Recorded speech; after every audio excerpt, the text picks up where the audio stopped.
Welcome to the Healthy, Wealthy, and Smart podcast. Each week, we interview the best and brightest in physical therapy, wellness, and entrepreneurship. We give you cutting-edge information you need to live your best life, healthy, wealthy, and smart. The information in this podcast is for entertainment purposes only and should not be used as personalized medical advice. And now, here's your host, Dr. Karen Litzy. Hello, everyone, and welcome back to the podcast. I am your host, Karen Litzy, and in this episode, I'm really excited to have on Dr. Mark Merolli, Anne Green, and Professor Catherine Dean, because the four of us are going to be presenting a focus symposium at the WCPT Congress meeting in Geneva, Switzerland in May. And our particular talk is going to be on Sunday, May 12th at 4 p.m. The title of our symposium is Education, Technology, and Informatics. And in this podcast, we decided to all get together to give all of you a little sneak peek about what our focus symposium is going to be about. So, in this episode, we discuss, number one, the why behind our focus symposium, the current global entry standards for physiotherapy in relation to digital health, technology, and informatics, how technology affects the world of physiotherapy, and are we preparing new graduates to meet those demands? Of course, a little more sneak peek into our specifics of our talk, and what we hope the symposium and discussion in Geneva will lead to. So a little bit more about the guest. Dr. Merolli is a physiotherapist and certified health informatician. For many years now, he has been a leading voice on all matters technology and physiotherapy. He has global reputation for his expertise in digital health and informatics, which has led to his involvement and consultation in the area across several WCPT and member organization events and initiatives. He has presented on digital health at several recent APA and WCPT conferences, run workshops, written articles for member magazines, and been interviewed on podcasts to discuss these areas, one of which was this podcast. His research interests include how technology is engaging patients to be more active participants in their own health management and how we can ensure the digital preparedness of future health professionals. Anne Green is the head of life sciences at Coventry University. Anne is a fellow of the Chartered Society of Physiotherapy, awarded for her contribution to education, research, and policy. Throughout her career, Anne has worked in higher education and has developed physiotherapy programs in the UK and internationally. She has been active within the Professional Accreditation Physiotherapy Educational Policy and worked for the UK health regulator, the HCPC, in program approval and international registration. Anne's research output spanned 20 years, with her earliest publication about admission and progression trends in undergraduate programs, and her recent publications relating to postgraduate physiotherapy education and the development of the individual, the profession, and careers. She has been invited to speak internationally on advancing physiotherapy practice. Her current research with an international team is on social media and its role in global physiotherapy professional networks. Anne is one of the co-founders of the Big Physio Survey, an open access resource which enables physiotherapists from across the world to share case studies online, which forms a global repository to showcase our rich and diverse population. And finally, Professor Catherine Dean is a physiotherapist with a full-time academic appointment with teaching research and administrative responsibilities. In 2011, Professor Dean moved to, Macquarie University. I hope I said that, Macquarie University. In a key appointment for the university's expansion in health and medicine, she was appointed the inaugural head of the Department of Health Professions and has established NSW's first professional entry Doctor of Physiotherapy degree. This DPT includes advanced physiotherapy skills, business management, leadership, policy, and advocacy units, as well as completion of a research project. In 2014, she received the Executive Dean Service Award for engaging students and the community in establishing the discipline of physiotherapy, and in 2015 led the DPT teaching team, which was awarded the Faculty of Medicine and Health Sciences Excellence in Teaching Award. In 2017, she was appointed Deputy Dean of the Faculty of Medicine and Health Sciences. So we've got a great panel, as you can tell. I am don't even know how I'm even got onto this panel with these heavyweight hitters, but I'm thankful to be a part of it.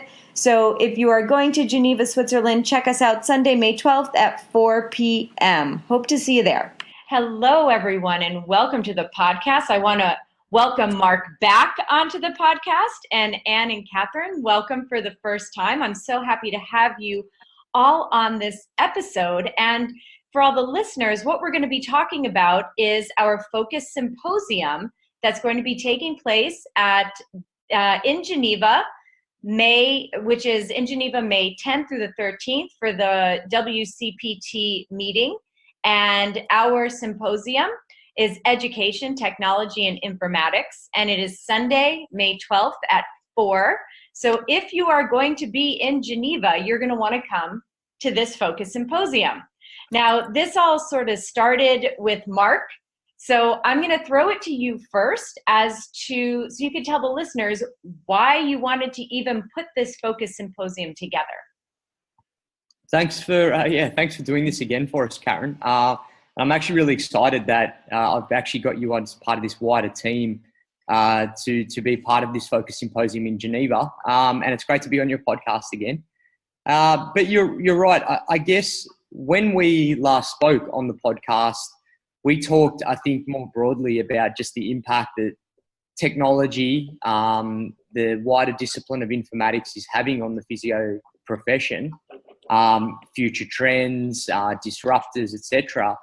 And I think obviously in no uncertain terms, that work has continued and that impact continues to grow. But one of the things, obviously I've been a physio educator for some time now, and I think working in that space of health informatics, digital health, so the intersection of technology and healthcare, I think one of the things that's been really readily apparent to me for some time now is the need and to ask ourselves the question as to where this all fits into the way we educate our future physical therapists, physiotherapists. So I thought when calls for abstracts came along and sessions for WCPT that it would be very topical for WCPT and the wider profession to embrace the idea of, let's have a look at current ways we educate university students in this space, have a look at perhaps where technology features in what we teach, where it should feature, where it can feature. And I was just really glad to see that WCPT thought this was equally worthy of debate and put it up as a focus symposium for us. And the speakers on the symposium, the panel, yourself, your entrepreneurial self, and Anne Green, who I've known for a very long time as a physio educator in the UK, and Cathy over here in Australia as well, who's a very innovative, forward-thinking educator, who's one of the few people I know who's pushed this stuff for many, many years before this was even really a debate. I thought you were all pretty much perfect exemplar people that could help push this topic and discuss it. So that was the motivation from my end. I think it's one thing for you and I to talk about technology in the profession, but a very different but complementary thing to talk about how this all fits in education. Because I think that in no uncertain terms, we either don't do it, we don't know how to do it, or we do it quite ad hoc for the most part. So it would be really, really nice to discuss at WCPT, and we're hoping to get along as many people as possible as to how we might actually go forward with this and see informatics, technology, digital healthcare start to become a more sort of interwoven thread in the way we're trying to future-proof this profession. So I'm really looking forward to doing this with all of you. So thanks for spreading the word for us, I guess. Yeah, and I mean, I've learned so much just from listening to the three of you. So I can guarantee if you're in Geneva, you are going to learn a lot with this Focus Symposium. So Anne, let me throw it to you now. And can you give us a little snippet as to what your part of this symposium is going to focus on?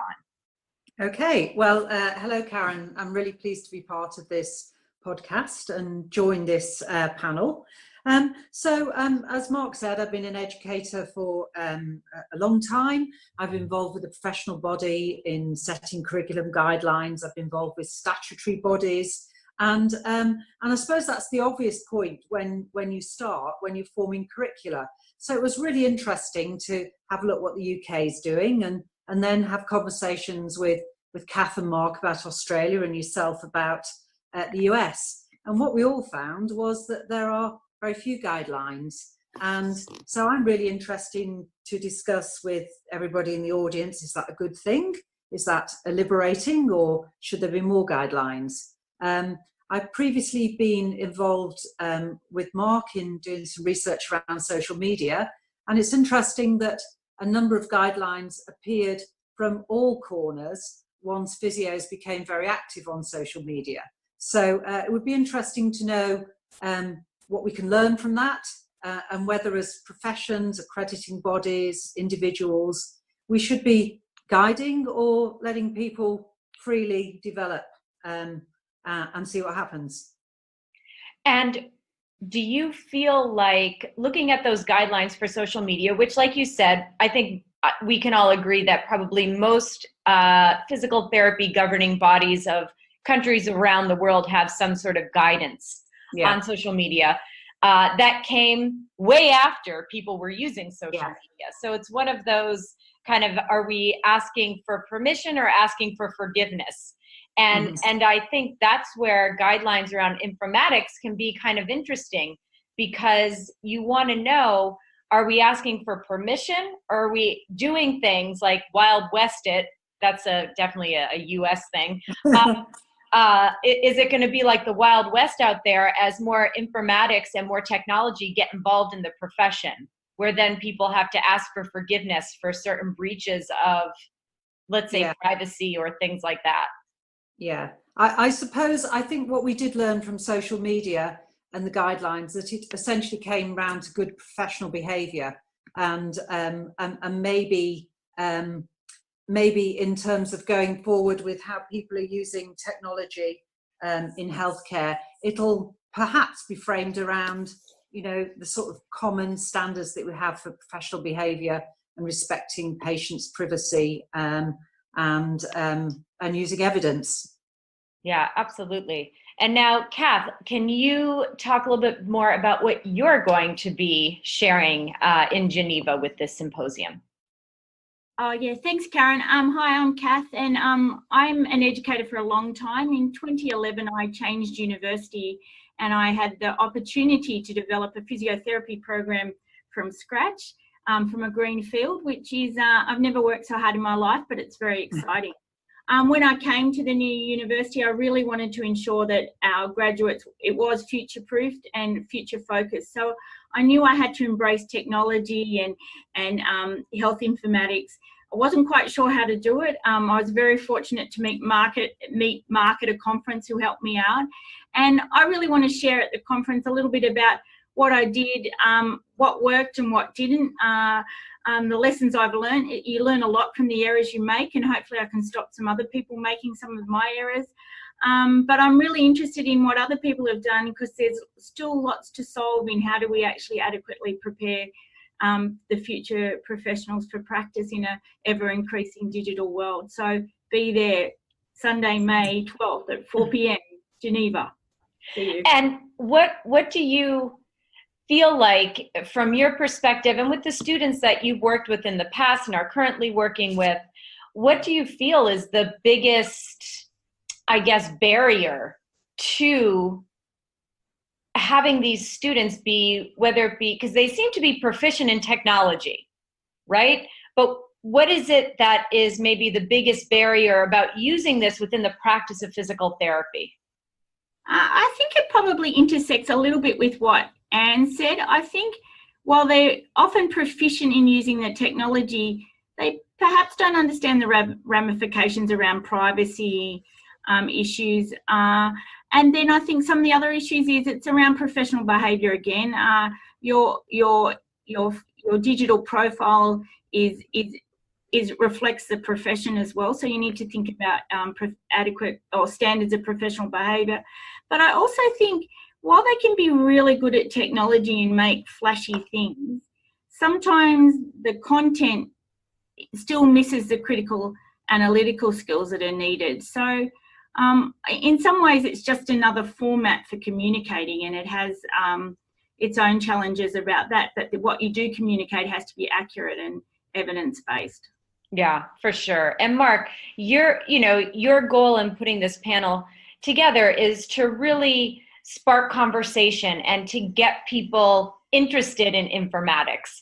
But one thing we didn't talk about in this podcast yet is, and it's a question I get every time I say, oh, I'm doing this focus symposium on informatics. It's, what's informatics?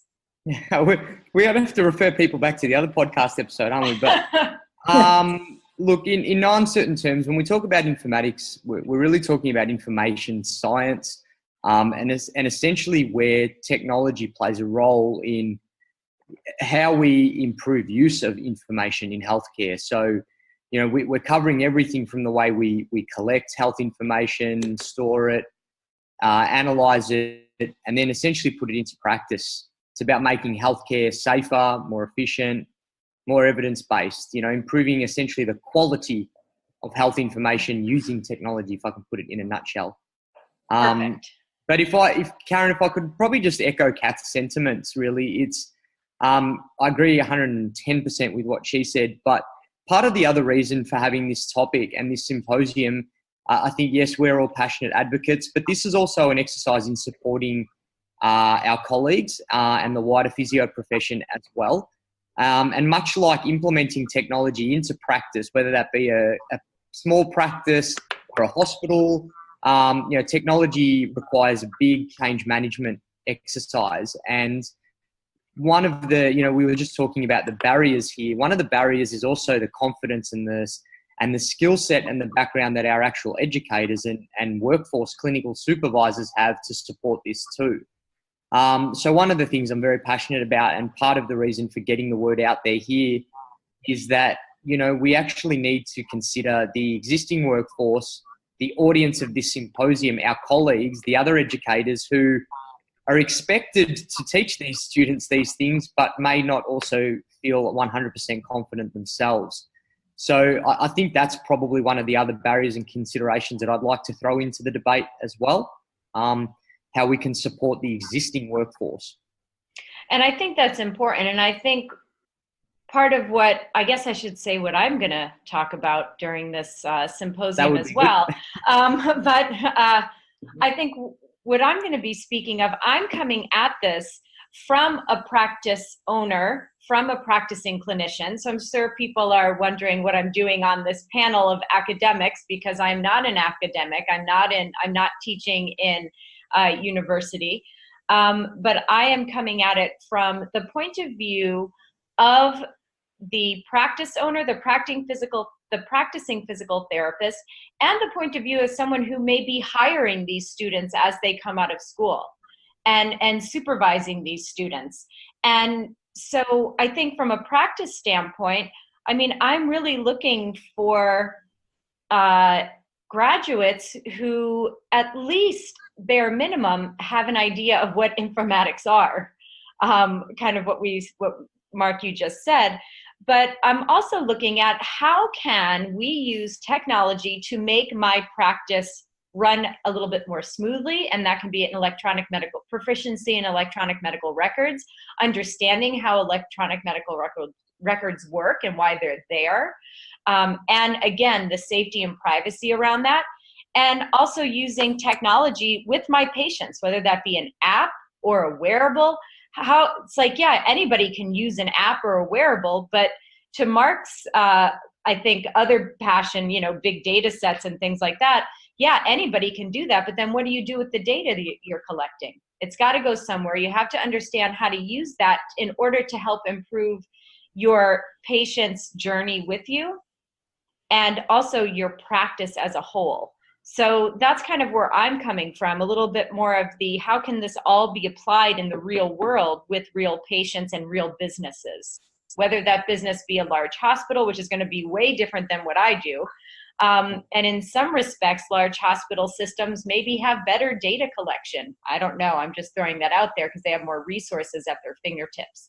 So what I'm looking forward to are the people who are sitting in the audience listening to kind of get, hey, this is what I use for my practice. So kind of sharing best practices amongst people from all over the world, I think can really go a long way in supporting each other. Like you said, Mark, kind of bringing it back full circle. Yeah. Look, and that these symposia are very collaborative, and that's the whole point of this. We're hoping to not talk too much outside of audience discussion. I think we're at a very unique and opportunistic point with this topic. And I think that, as a collective, and WCPT has always been a great forum for that, to really shape this debate and actually create some set of guidance going forward. And again, like Kath has said in our discussions a lot, guidance is one thing, but, creativity is another. We actually hope that some of the ideas come from the room and come from the session. And so let me ask you all the same question before we wrap things up here. And that is your pie in the sky view of this symposium. What would be the best outcome you can hope to achieve at the end of this 2-hour symposium, right? 2 hours? Yeah. Okay, so what would be your best outcome for this 2-hour symposium? So any one of you can kind of take it first. I'll go first. Okay, go ahead, Anne. Well, I'd like people to think that the time went really fast and they wish their discussion and debates could have gone on longer, and that they will continue those debates at the conference, and that each person will go back and say, I am going to get involved. I am going to effect change in my own region, in my own area, with the people that I'm interacting with. Awesome. Mark, Kath, either one want to? For me, I would like to connect with people who had some bright ideas that they've tried and had success with, and really happy to just have a network of academics that are really trying to work on this, so you can actually have a kind of a community of practice where you can share your ideas and share what's worked well and what hasn't. And look, there'll always be local contextual factors, but there's probably lots to share and some good ideas if we can get together in a virtual environment over time. Nice. And Mark? Yeah, look, similar for me. I think what I'd love to see is very much the way that the whole social media landscape ramped up on the back of WCPT congresses. I'd love after this congress, educators far and wide start to actually talk about this stuff, start to try and think of ways to bring this into professional development and university curricula, and that technology, digital healthcare, informatics stays, high on the, WCPT and or member organisation agenda, and we sort of see it as a regular feature at conferences and etc. So from this day forth type of thing.